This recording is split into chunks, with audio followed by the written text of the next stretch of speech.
To be caught in the dead-eyed stare of Michael Haneke is to render yourself helpless, unsettled, and exposed to the harshest examination of what occupies the shadow self, the darkest side of us, and those closest to us.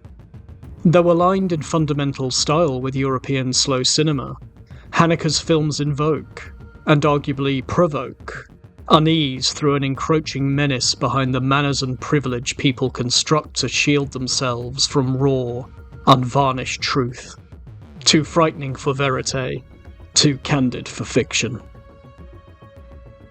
From his theatrical film debut with 1989's The Seventh Continent, after completing several made-for-TV movies in Germany and Austria, Haneke has crafted an influential satirical realist horror in slow or long-form cinema that has inspired filmmakers attempting to use displacement and distance to drive their storytelling. For his long takes and wide shots conversely contain more intimacy and familiarity than the traditional close-up used to convey such feelings, and casual acts of disrespect or cruelty become the ignition for an explosion that detonates underneath what has been so precisely constructed.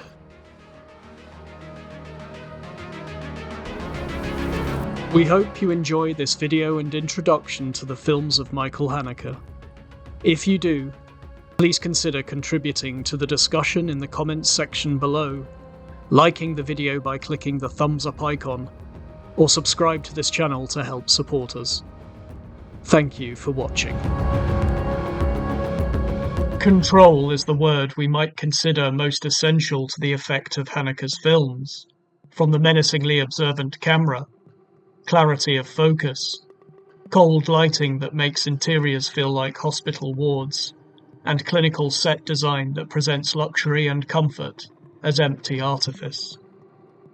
Everything about the image is controlled to heighten the sense of a sterile environment, a habitat that has been constructed by the characters to repel the undomesticated forces that inhabit their psyches, their undercurrents of guilt. In the background of Haneke's wide shots, detail is introduced and built throughout the long takes. In 2005's Hidden, we learn about Georges and Anne's sterile lives, two names incidentally that Haneke recycles throughout his films to emphasize the transposition of socially engineered personality from one middle-class person to the next. Through their immaculate apartments where expensive furniture and ornaments are never out of place, everything ordered to the point where life is not being lived there.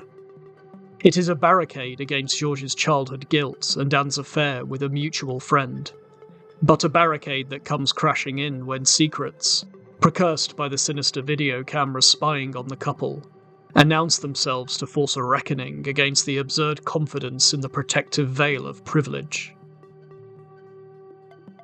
The shots feel wider in Hidden than other prominent films in Haneke's filmography. This is to make the distinction between the home video footage and the professional filmmaker less prominent, and thereby subtly inserting the viewer into the film to play the role of voyeur, the role of judge and jury.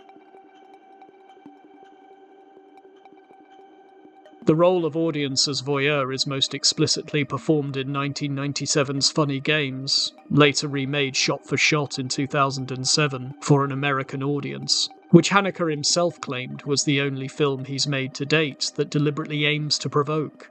And we witness the true horror of being helpless in the face of violence inflicted for cruelty's sake. Haneke's wide two-shot feels more claustrophobic in Funny Games, or in 2009's The White Ribbon, for example.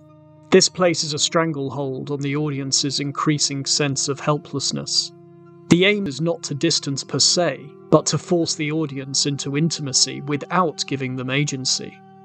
We cannot take action, but Haneke has ensured we cannot look away. Even Haneke's close-ups take their principles from the wide shot. In his close-ups, Haneke uses his camera to open the space around a character's intimate moments, using depth of field to retain a clinical, hard dispassion in the unravelling of character psyches. The Seventh Continent most prominently uses close-ups to tell the story of one family's existential collapse, through the objects and habits they have accumulated, in place of genuine meaning. Is there such a thing as a happy end in a Michael Haneke film? In his 2017 film of the same name, it is implied that, in his version of cinema, the outcome of a moral excoriation is to leave open wounds to either fester or heal. Losing control is the great fear inherent in Haneke's cinema, and a fear that Haneke also scorns. We are too wedded to our egos and reputations to see that vast apartment spaces and stately country retreats are vessels of stasis, if real feeling and connection cannot flourish there. But only through losing control can a form of happiness, a fully formed character, be achieved. Another Georges Anne, played by screen legends Jean-Louis Trintignant and Emmanuel Riva, find their happy end in a lifetime's connection and duty to the other, despite the ravages of age and the decay of memory. Happiness, in Haneke's world, is more of an acceptance of the reality we face. We must grow old. We must die. There is evil in the world, both explicit and underhand, deliberate and casual. This acceptance is not in the ending, but in the understanding of what exists within the walls we build around ourselves and also outside them. When comfort and privilege are undone, we thereby, unwittingly, invite a feral presence into our carefully appointed domiciles for the purpose of confronting the truth about how we live.